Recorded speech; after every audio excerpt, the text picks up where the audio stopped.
Hi everyone, in this video we will talk about how to download fonts on iPad. All you have to do, go to Safari, go to this website for example. This has a full collection of free fonts, you can download it.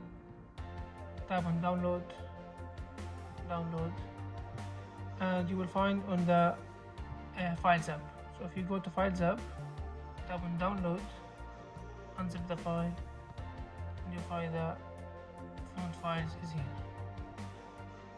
You can download from any website you like, purchase or for free.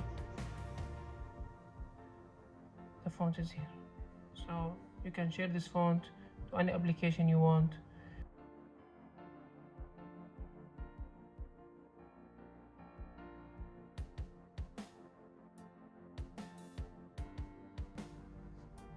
And that's it.